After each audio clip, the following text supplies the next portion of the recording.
I can name, oh God. Oh God, I'm already messing it up. Oh God. I can name 10 things us girl needs before we ever need a man. 1 new vape, 2 lines of coke, 3 drinks from the bar, 4 more lines of coke, 5 guys fries, 6 hits of my blunt, and 7 more lines of coke, 8 pair of shoes, 9 BB guns, and 10 drunk cigarettes. Bro, why did I just learn about this song? Why am I now about to be a menace to society now knowing this song? Why was this song put in my vicinity? I guess we'll never know.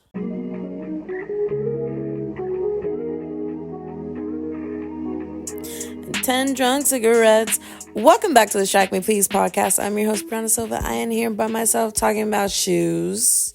I like shoes. Does anyone else remember that song? Does anybody else remember that song? Shoes. I like shoes.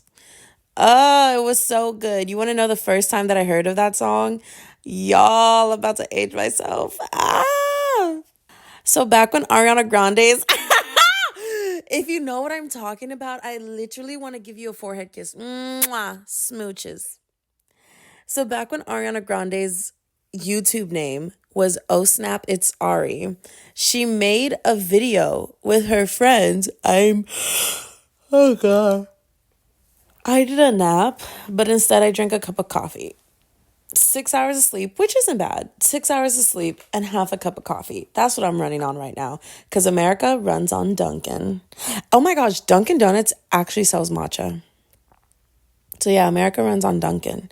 Also, let's note the fact that it had to be half a cup of coffee because me and caffeine does not agree. Like, bro, I can't emphasize that enough. It sucks.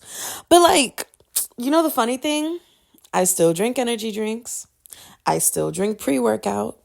I still drink coffee.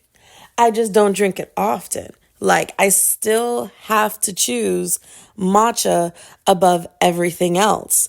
But don't get it twisted. My Alani Nu pre-workout powder in Witch's Brew sitting right there in my pantry, baby. Because if you don't know, now you know. Witch's Brew by Alani Nu, bars. Straight bars, but also let Alani cook. Let Alani cook. Isn't Alani Nu made by Whitney Simmons or something like that? No? Yes?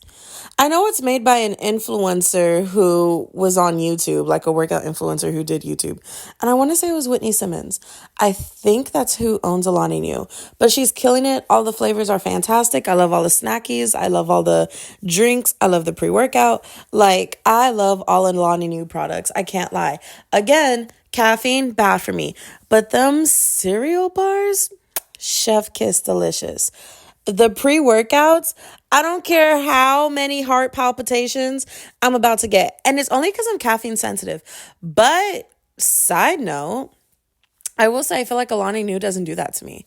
Like, I love that it doesn't have the itchy feeling when you drink it. Like, every so often it has like the itchy tingling feeling, especially the pre-workout powder. Like, the products say which ones give you that feeling, but it doesn't really give you that very strong, like, my body's on fire and I'm itching and tingling everywhere strong feeling.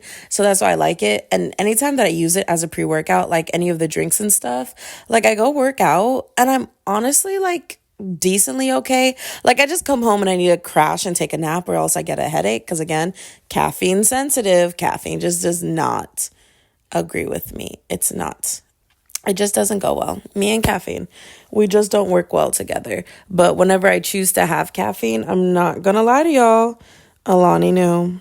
Alani Nu is where it's at, baby. Or Dutch Bros. I love Dutch Bros. They also don't sell matcha.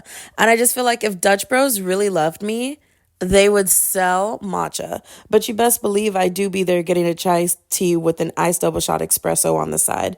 Oh, it's so... Yeah, that's what I get from Dutch Bros. You know how you have to get it? You have to get a Christmas morning blended chai, cinnamon on top, with the side of a double shot espresso. Ice, over ice.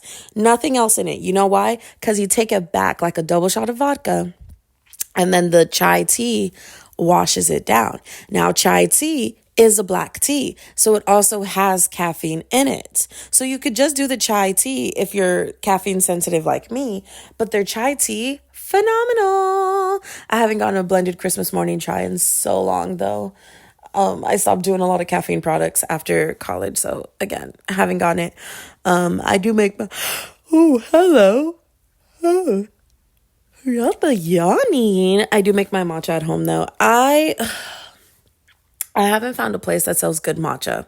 The only place whose matcha that I've ever started liking was Starbucks because they were the first place that I found that had matcha and it tasted like grass. So it kind of tasted like real matcha. And I would make them do, if it was a venti, I would do 3 pumps of peppermint syrup. But then I have problems with Starbucks now. Me and Starbucks got beef because I don't like the way their CEO runs things and the morals of the company. And then what else? Oh my God, what is it? I mean, I've gotten from Sweet Eugene's. I got their matcha. Not my favorite, but it works. Dunkin's matcha. It's good, but it's not the best. It tastes very sweet. Not very sweet. It tastes very artificial. Like it tastes like the jade leaf matcha. And I hate jade leaf matcha because jade leaf matcha is like a matcha latte, but in powder form. And I know like that sounds crazy because you're like, huh? But hear me out. It's like when you get the cappuccino mix already from the store. And so all you have to do is add water because they already add powdered milk into the mixture. That's what jade leaf is. So it's like already sweetened, already has the milk, and you mix it in, and it just does not taste good. So my favorite one to get is to go on Amazon, search up ceremonial grade matcha, and it comes in a silver tin. I think it's like $18 for it now. I used to buy it for 14. Oh my God, let me see if I can find the name. All of this is not sponsored, by the way. And you can tell because I'm talking about different companies that I get my caffeine from back to back. If you don't know, when you get sponsored, you're not allowed to talk about other companies that like would basically be their competitors. Oh, would you look at that? As I'm talking about it, I open up Amazon. It's the first thing there. Okay.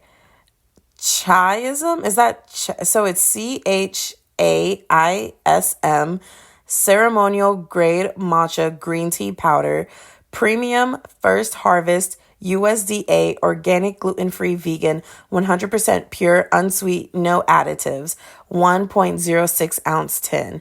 That's what I like to get. It's currently $18.99. It's in a little silver tin. Just Google ceremonial grade matcha because in the United States adding ceremonial grade allows them to raise the price, but true matcha does not have. It's the way I want to add that to cart and purchase 10 of them right now. But I can't do that. I would, but I can't. Because I'm still unemployed. We're not going to talk about it. I might want to talk about it ever so slightly because I low-key just got scammed.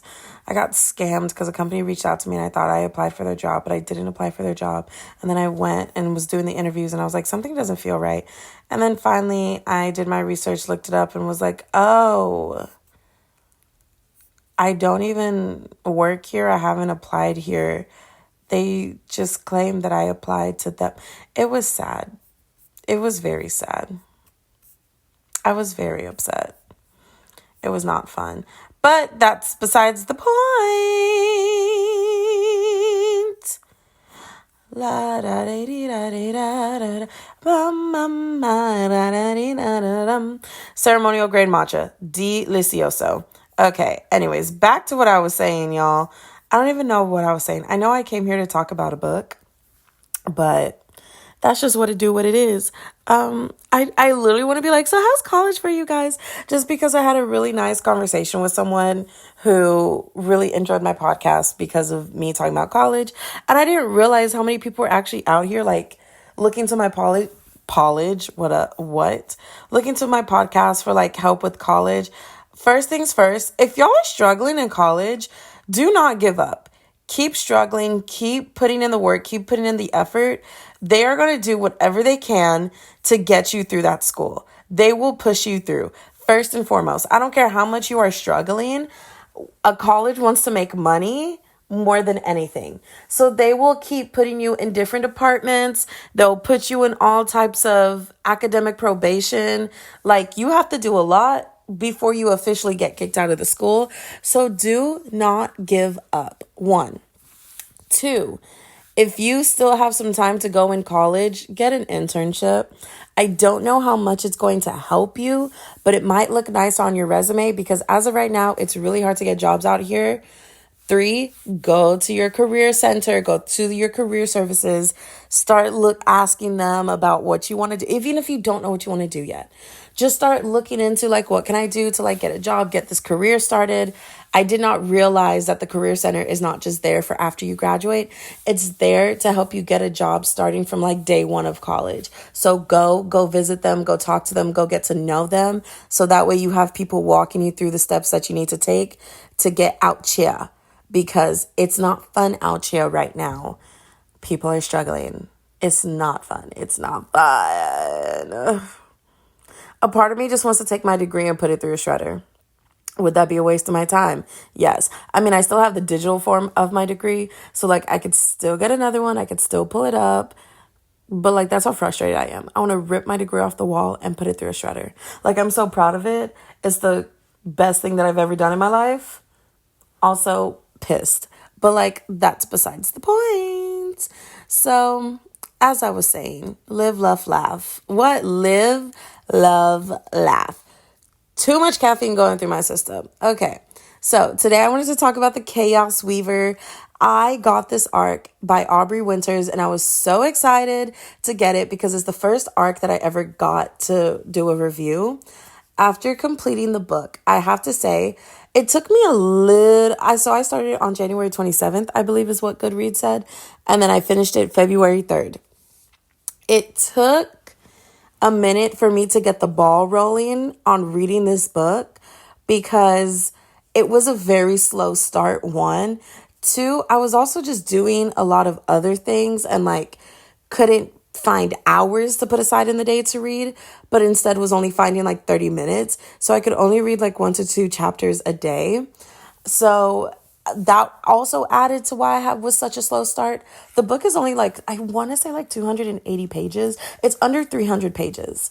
So for a book of that length, even on Kindle, when I had opened it, the arc, it said it was going to be a 5-hour read. A 5-hour read, I should be done with in 2 days. Like, I have had 5 hours left of a book of like a 800 to 900 page book before, and I finished those 5 hours in 1 day. But this one, it wasn't that it was a hard read. I was just so busy. And so part of that is like, I'm so disappointed in myself that I couldn't read it faster. But it was also a slow start. And it was like, I was thinking about the plot the entire time because the more I read, like starting from chapter 1, as I mentioned, chapter 1 starts off with action. And I love a book that instantly throws you into some action because I love a fast-paced book. I love a book that doesn't allow you time to catch your breath. I realize that I read more medium-paced books because I also have a Storygraph account that I recently created. And I exported my Goodreads information and imported it into Storygraph. And based off of that, they're giving me the statistics and breakdowns of all the books that I've read. And so far, out of the 6 books that I've completed for the year, I have read, I think it was like 4 of them that were medium paced, and then the other 2, like 1 was fast paced and 1 was slow paced. And I was like, what? Like, I'm such a fast paced plot lover. So it was weird that I just keep reading a bunch of medium paced books. But it's funny because the one fast paced plot in there was my favorite, like my 5-star book that I've had. So out of the 6 books that I've read, I've only had 1 5-star read. And the Chaos Weaver was not a 5-star read, but it was a 4-star. Truly, I want to rate it like, I want to still rate it highly. So I would still give it like a 4.5, 4.25 to like a 4.5. My only issue is that this is like our FMC is so strong. She's so powerful. She has this like, she is a well-rounded character is the only way I can put it. She comes in hot. She comes in strong. She's still kind of like, oh, I'm not sure. I have some insecurities. I'm uncomfortable. But like, this is still a very strong, very reassured woman. And then halfway through the book, every time she's in a scary situation, she's crying and throwing up. That's not even an exaggeration. There's literally a moment that I highlighted in this book and literally said, wish this wasn't here. She literally throws up from getting terrible news. And I just wanted to scream. I just wanted to scream because she's such a strong and capable woman. But why all of a sudden did she just start crying at every second she got? And I understand, like, from the plot, like, she's going through hard things, but it was pissing me off. It was pissing me off. It pissed me off. Why is this girl constantly crying? But I still love her. And I think I almost want to say that was the point because I think she needed to become a little bit of an unlikable character, but I still love her so much because she's so relatable, like down to the point where there is the tiny hiccup of a love interest. And I hate and love the way she falls for this person because he is a walking red flag. Everything about this man is a red flag. But she's so enamored by him that she is just like, damn, tee-hee-hee, tee-hee-hee, tee-hee-hee-hee, ignores all of the red flags. Bro, they're so glaringly obvious in your face. She ignores them and she's just like, no, this is his reasoning. No, there's no way because he wouldn't do that. No, he's so sweet and kind. And I just kept thinking about that Sabrina Carpenter song that's called Lie to Girls, where she literally says in the song, you don't have to lie to girls because if we like you, we'll lie to ourselves. That is so me. That is so true. And so everything she's doing, I'm like, I would do that too. Because she keeps defining this man as like gorgeous and hot. And she's just like, wait, he's so gorgeous and hot. And I'm like kind of into him. And I just, girl. But besides that, the plot is so juicy. It's so thick. It ends off on a strong cliffhanger. And I literally, the second, when I realized like that was the ending of the book, I got pissed. I got pissed because I instantly wanted more. And I just wish that the book was longer. So that's where my few points come off is that, one, I wish the book was longer. Two, why was that girl crying in every second? God damn it. It's worse. No, I wouldn't say it's worse. Well, because, okay, you know what? I think it's a tie. Sarah J. Maas and her watery bowels and throughout the ACOTAR series, what the hell was that? And then this girl and her crying every couple of seconds every time she's in danger. And so I'm just like, same for same. But other than that, the plot, the characters, everything about this book was so lovable and I loved it. And again, starts off slow, but by the time you get halfway, the pacing of the book really picks up. It goes from slow to medium to fast paced. So, but that's what most fantasy books do. They start off slow. Well, honestly, the beginning started off kind of fast paced. And then after the first 3-4 chapters, it slows down and I'm going to say it starts off medium paced. And then you get to a center where it gets really slow for some reason. And like that little moment, I was like, okay, we can like pick this up now. Like there's not much happening here. And then it goes back up to medium paced and you're like, okay, like this isn't too bad. I'm rocking with Mark because what is English? What am I saying? I'm rocking with Mark because Mark's rocking with me. Right? And then boom, the last few pages are all so fast and happening so fast. And then before you know it, the book is over and you're just like sitting there like, did I just get duped? This book? Like, Like you literally, like it's just straight confusion because you leave off with more questions than answers. And that was definitely on purpose. But like a part of me was like, damn, that just pissed me off. But the other part was like, damn, I can't wait for book 2. And so apparently book 2 comes out next year. And so I will definitely be picking it up. Definitely adding it to like my most anticipated reads for next year. Because like, holy crap, that book. Mwah, chef kiss delectable. So that was my review of The Chaos Weaver. I highly recommend it. The next book that I'm picking up instantly, so I finished The Chaos Weaver yesterday at like 9 p.m. And then I went ahead and exported all my Goodreads information and stuff to Storygraph. And I was like searching. I'm like, okay, what book am I picking up next? And I've decided that I'm officially picking up Daydream by Hannah Grace. It's the third book in the Maple Hills series, aka the third book of the Icebreaker series. So if you're into like hockey romance, pick up Icebreaker. So far, I have loved every one of these books. The author is actually British, but she's writing about an American college campus love romance. Like, I don't even know how to explain it, but like, she's writing about American college students. And so all of this takes place on a college campus, aka Why Distract Me Please is bachelor's degree edition. And I love seeing things about college. I love any entertainment about college because I just really feel like it is a space that is lacking within American entertainment, is stuff about college. And it's not like the entertainment doesn't exist, but who was telling me? I want to say it's my friend who minored in film, but she was mentioning like there's literally a word for it. But basically, because more people have gone to high school and it is more likely that you are someone who graduated from high school or in high school within American society. Y'all, I just thought a door was opening and I was like, that should not be happening. That should not be happening. I should not be hearing doors right now. Like, creepy, spooky, scary skeletons. But it was just me. I just scared myself. I still have that sleepy sound in my voice, that sleepy raspiness, which is my favorite. I love a raspy voice, but that's besides the point. But yeah, there's a word for it. But more people have gone to high school. You're more likely to have gone to high school or currently in high school in American society. So that's why they place so many TV shows and books in high school, because it's more relatable. It's easier to relate to. Whereas college is definitely a necessity priced as a luxury in America.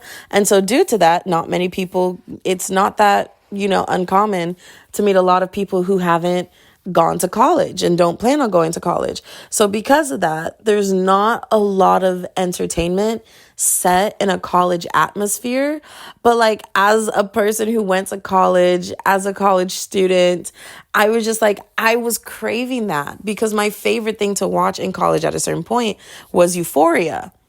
And Euphoria was like completely set in high school. The clothing was that's the only thing. I kept saying that I loved Euphoria because it felt very accurate to high school, and all of my friends were like, what's wrong with you? But then the few friends who got it was like, no, that was so accurate. Like, depending on what your group was like, your life was like Euphoria. And I was like, finally, someone who gets it. But we ain't gonna talk about it, girl. I do agree that Euphoria would have made a lot more sense for people if it was set in college, because most people see that type of stuff in college.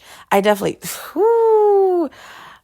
yeah, it ramps up in college is all I'm gonna say. But for me, I was just like, damn, like, it's so good. But at the same time, I am watching a show that's supposed to be a bunch of teenagers, and I know it's a bunch of adults playing these characters, but I am watching a show about a bunch of teenagers.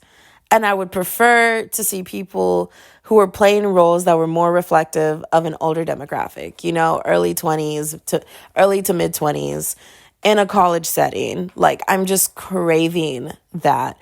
And then the only way that you get that in entertainment is typically if it's set in a sorority or frat house, which, again, understandable. A lot of people, especially a lot of college people, were a part of Greek life.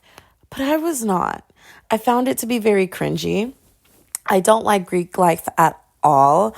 I am just not that person. So enter the Maple Hills series because they go to Maple Hills University. So there's Icebreaker, there's Wildfire, and now Daydream is the third book. And I am so excited. This was one of my most anticipated reads. I literally, it came out in 2024. It came out in August 2024. And y'all don't understand how happy I am to crack this book open. I'm ready to break that spine backwards and forwards. I'm so friggin' excited because this is the perspective of my favorite character from book 1 and 2. Like book 1, mwah, chef kiss phenomenal. Book 2, mwah, chef kiss phenomenal. But Henry, literally screaming, crying, throwing up. Henry, his name is Henry, was my favorite character throughout. Obsessed, in love with Henry because he was like the nerdy, and he wasn't even that nerdy. He was just the shy boy of the friend group, didn't have much to say, but when he spoke his mind, he was just like the one. I am so giddy. Henry is literally like my favorite character. He is like the man that I need in my life. But every time he spoke, it was always straightforward, straight to the truth, never sugarcoated anything, even when he needed to. And also, he was really good at getting girls. And all of these other, like, jock hockey players are sitting there like, what the hell? How is Henry always, like, pulling girls and we're having trouble? And Henry's just sitting there like, I don't know, maybe because I'm cuter than you. And, like, he would be dead serious. Like, he wasn't even trying to make a joke. He would just straight up be like, I don't know, maybe because I'm cuter than you. Straight face. I love Henry. So book 3 is about Henry. And I'm literally so giddy. And then my favorite thing about Hannah Grace and the Maple Hill series, I don't know if she has any other books. I haven't read her other books. If she does have other books, I have to look that up. But my favorite thing about Hannah Grace is that at the beginning of every book in the Maple Hill series, she has a written out playlist. So the first page is literally titled playlist, and she has a list of songs that you make a playlist to and read the book to because the songs fit the aesthetic or the vibe of the book. And I really, really, really enjoy that because there is something about just already having a playlist figured out to fit the setting, and you yourself are not trying to build one with no information or trying to see if someone else has built one for the book.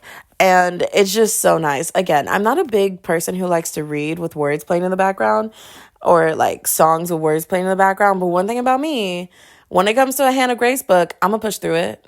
I'm going to read slower and fight through it. Sometimes the ADHD be ADHD and I'm not even like 100% diagnosed. But damn, when I'm reading and I got words in the background, also singing to a melody, so overstimulating, so overwhelming, I got to pick one or the other. But for Hannah Grace, I do both. And it's actually the reason why I learned how to read with a playlist. Like, I used to be really bad. Like, I absolutely could not do it. I fought through it. I pushed through it. And as of right now, my favorite playlists are from the Maple Hill series, just because listening to the playlist brings me back to the books. And especially when I hear Cruel Summer by Taylor Swift, because it was the first song on the playlist of Icebreaker, the first book in the series.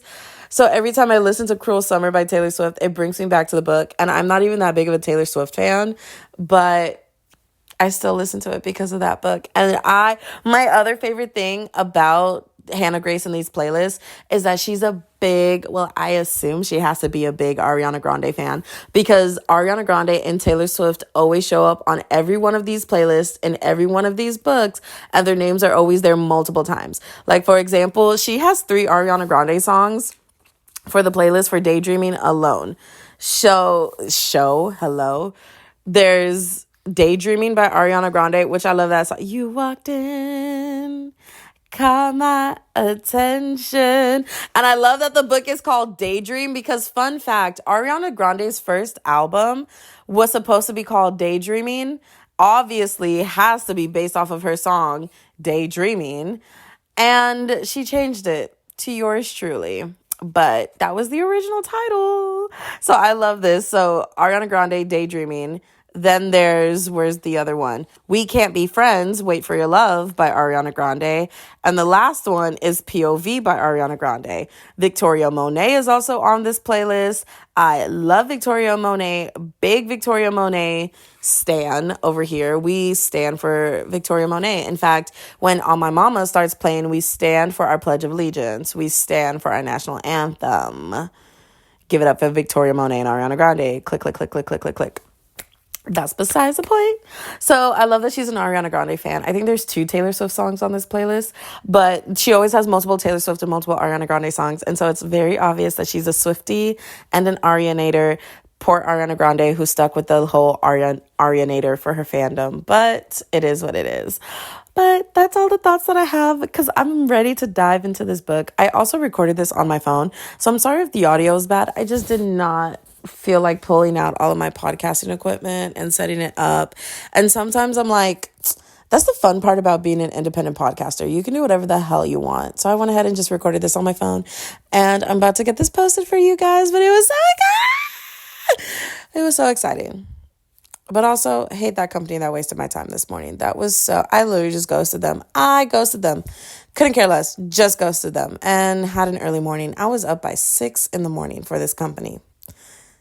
It's now 10:41. So that's how my day's gone. But that's okay because I get to crack into this book. I'm so excited. I literally think I'm about to start playing the playlist as I edit this podcast episode. I'm so excited, and I just can't hide it, and I just can't pull myself away. Under her spell I must stay. I just can't stop. I need to stop before I get another copyright strike because those have been going crazy. But anyways, I love you guys. Thank you so much for listening to the Distract Me Please podcast. Come and tune in on Friday. I think it's Friday. Come tune back in. Sometimes I forget my own schedule, okay? I have it in my calendar. My calendar notifies me when it's time to edit, and my calendar notifies me when it's time to record, and it notifies me when it's time to post. And so due to that, sometimes I just don't remember the days, but every Tuesday and Friday. Anyways, ta-ta for now. Show's over. Bye.